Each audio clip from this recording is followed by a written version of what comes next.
Hi there, Celine here, and welcome to my channel, or welcome back to my channel. And it's been a little bit of time because I was caught up preparing for my book launch and taking part in this fabulous weekend I was at last weekend, the 5th and 6th of March, called the Saoirse Creatives Retreat in Doolin in County Clare. Beautiful place near the cliffs of Moher, if you've heard of it, if you're not in Ireland. And Saoirse, the word in Irish is in Irish for the word freedom. So it was full of, the get together was full of people, freedom loving, people around freedom of expression, a really positive, supportive, wonderful community of people, all wanting to create a really beautiful Ireland. And yeah, it's just amazing to meet all these people, and very, one of the most important things, freedom of expression. It's hard to believe we even have to talk about it nowadays, but it was a wonderful get together. I launched my book there.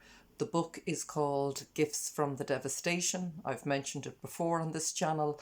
So it was lovely to speak about my own story, the book, and writing, and among that sort of group of people and in that environment. It was really wonderful. So the book, just, I've mentioned it, but just to give a little bit of a summary around it. Really, the reason I wrote it, or what led me, I suppose, to start writing, was my experience with breast cancer.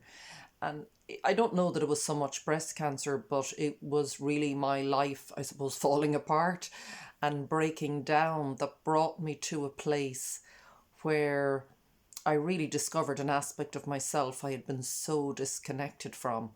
I had been going so fast, I was so burnt out, body, mind, that everything switched off. And I found this beautiful stillness within, even during the really difficult aspects of it and treatment. And it was there, really, now I can see that I got in touch with I call it the womb of creativity. It's where everything comes, that stillness, that creative source. And I couldn't have connected with that aspect of myself, I don't believe, only that I went through what I went through because I was going so fast. You just couldn't stop me. What it taught me, and it's sort of been unfolding in my life since, is that every single thing in life, and I can see it, and then in every experience I've had, is always happening to remind me, or to remind you, of who you are and what you came here to do, and how you came here to express yourself.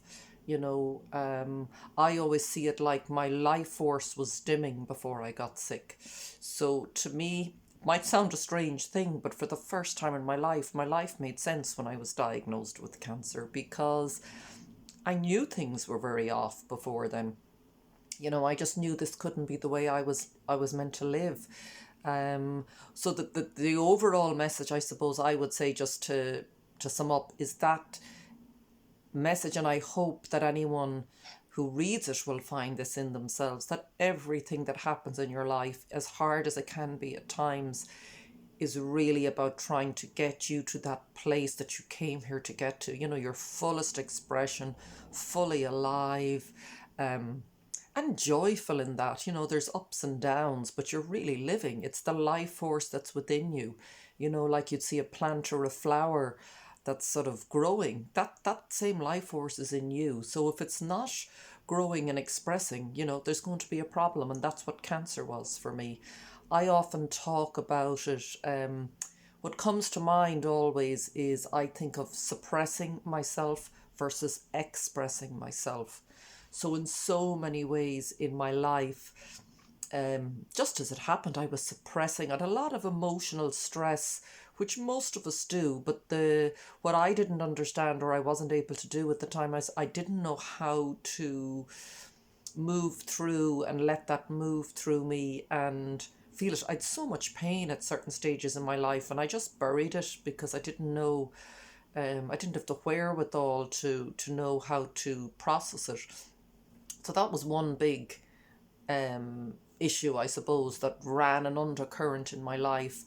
But ultimately, now, from learning through cancer and everything I went through, I now know how to process emotions. You know, I know how to work through them. They still come up in difficult times, but they're not lodged within me, almost killing me.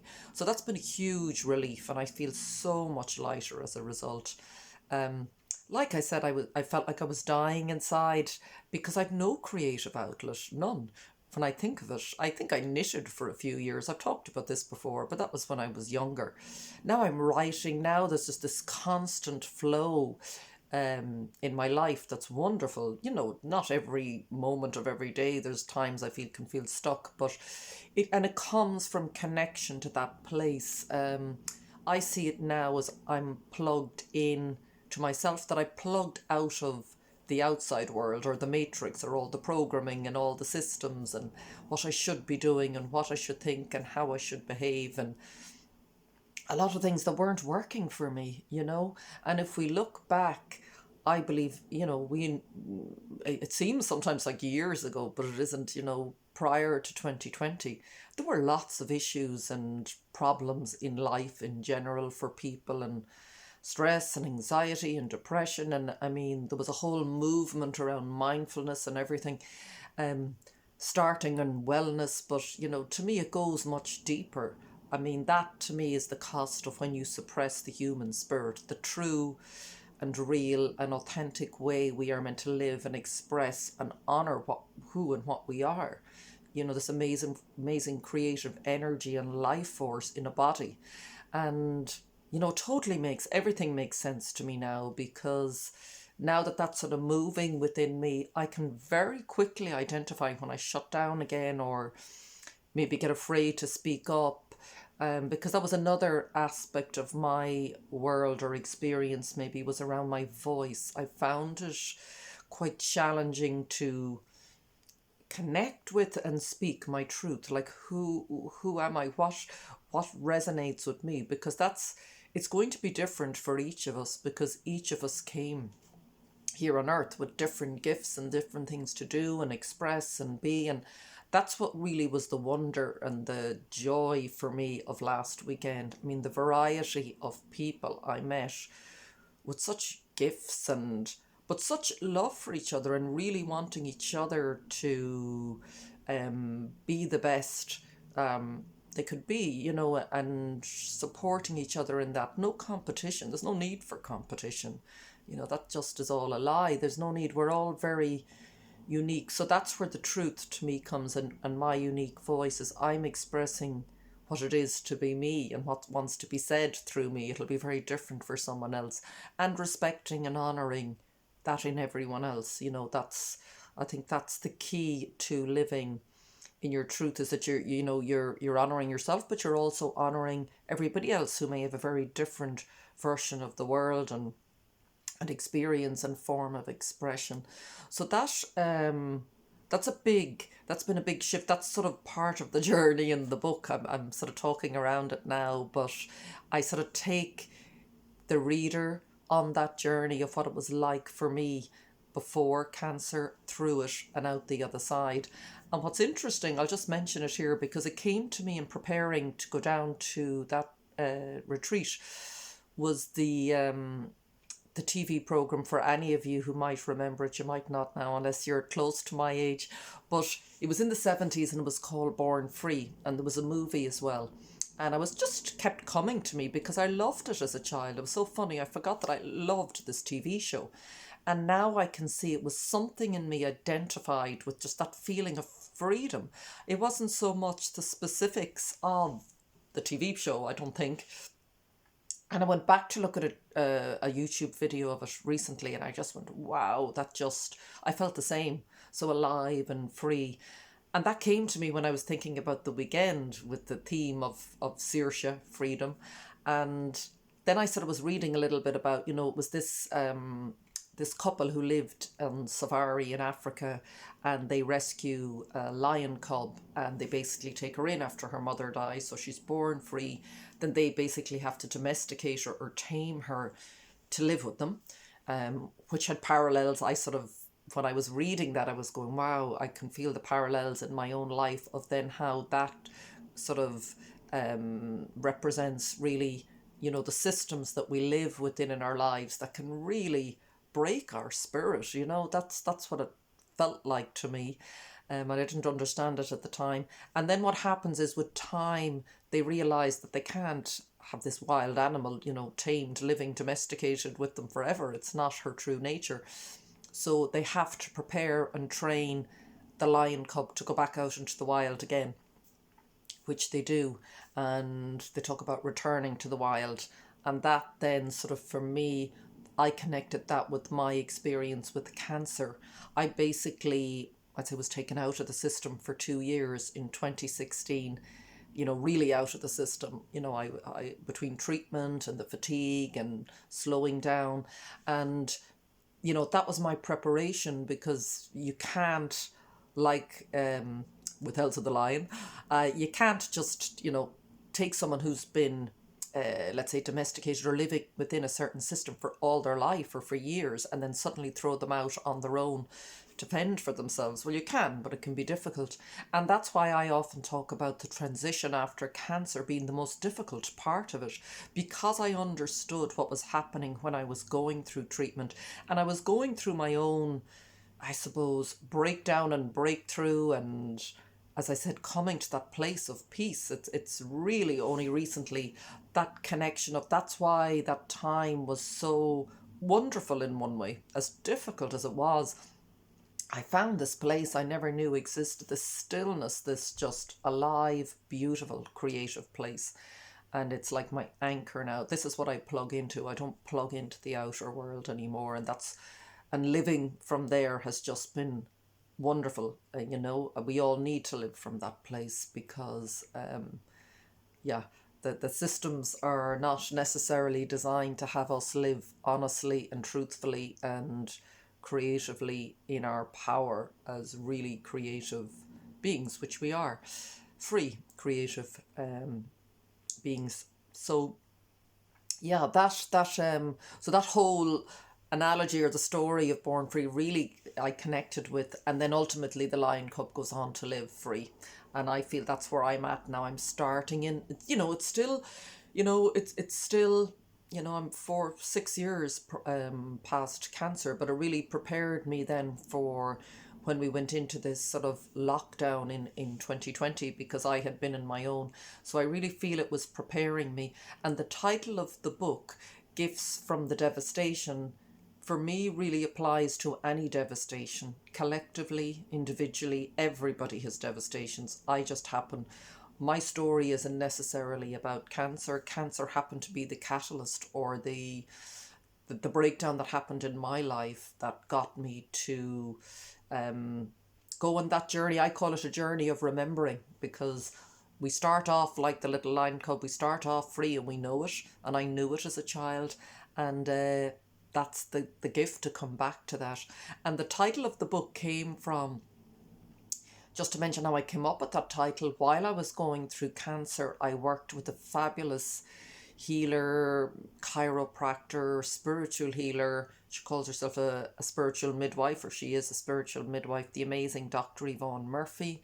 And she used to always say, as I went to a lot of a sort of mind, body, spirit healing, that I worked through with her, going through while I was going through treatment. And she used to say at the end of every session, let's ask that you integrate all of the learning and carry only the gifts of the devastation. And I thought that was beautiful, and I have, that's been the greatest gift. And I sort of feel sometimes, it was the first time in my life, sometimes you have to go very low to sort of ascend very high. If you think on a trampoline or something, and you jump, the lower down you go on it and the higher you ascend. There's something in that, the deeper you go into something as difficult as cancer or some other really difficult devastation, something in you breaks open, is the only way I can describe it. That's what it feels like. And I had to let go. There was a letting go, and it was in that.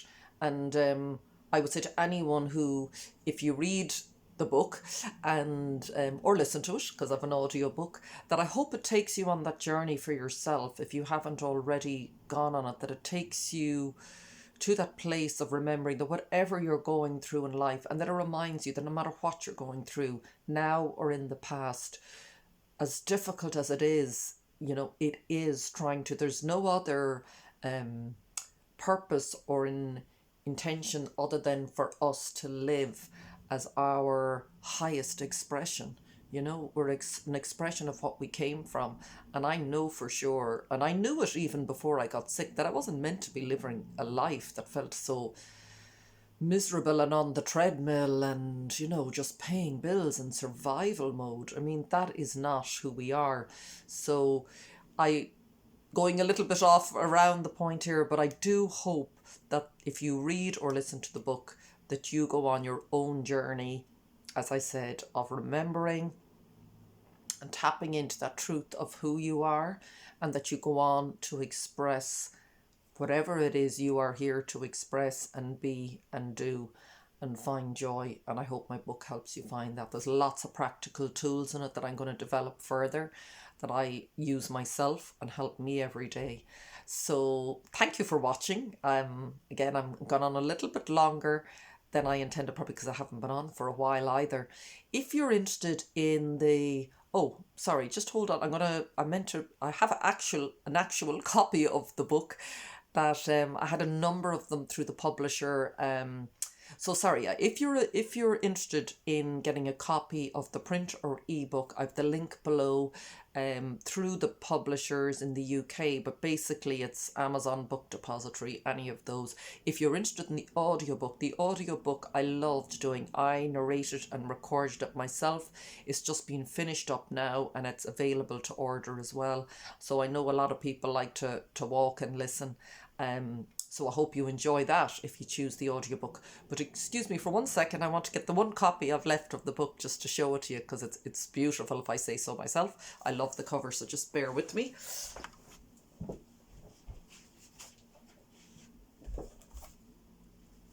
Yeah, so this is it, I have to say, isn't it? It's looking back to front in the camera, but beautiful sunflower. And I chose that, I chose the cover because there were so many reasons with the sunflower. I just felt joy when I looked at it, and that's the back, a little bit about myself and the story.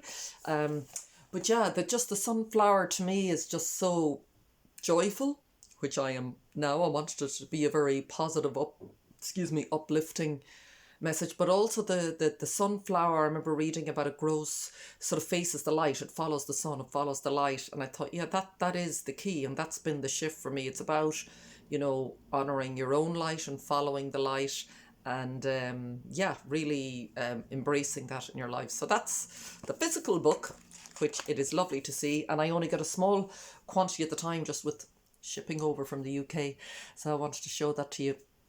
So thank you. Yes, if you are new to my channel, as I said, I'd love if you subscribed and liked, or any comments. I'd love to hear from you. You'll see also in the description box below, excuse me, I have a free guide, 6 signs you're getting a spiritual wake-up call, that you can download.